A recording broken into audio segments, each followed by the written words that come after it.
ito ang masakit kasi.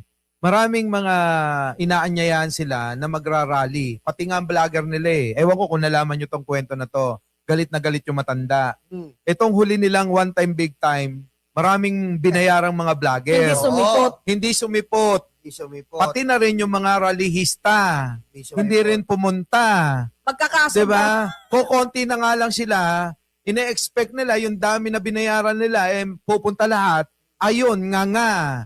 Kaya ang nangyari, wala nang nag-flex ng rally nila. Oo. Dahil sabi nga nila, sabi nung matanda, one time, big time. Oo. Sabi ni Bingot, hindi pa raw tapos. Akala ko ba one time, big time? Kaya Hindi pa pala tapos. Boss Eh di ano ba yan? Two time? Ano? Boss Mike, yung ano nila, yung rally nila, nakita ko, si Mike Defensor, sorry ha.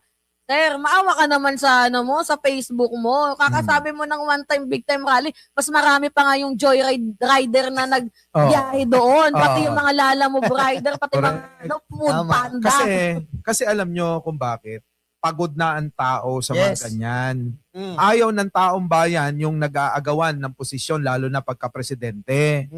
Abay, natuto na ang mga Pilipino sa mga nakaraan na agawan. Na wala naman nangyayari sa ating bayan. Tama. Inagaw kay Apo Lakay ang pagiging presidente ni Cory. Tama. Lumago ba tayo? Lalo Hindi. tayo naghirap.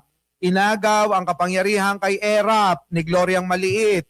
Ano nangyari? Wala. Diba nagnakaw din ng nagnakaw? Oo. Ang tanong ko ngayon, nung panahon na yon, nandoon si Mike Defensor. Bakit hindi siya nag-ingay noon? Oo. Samantalang lantaran, harapan ang pagnanakaw Hindi ni kasi, Ali Boss Maliit at Mike. buong pamilya niya.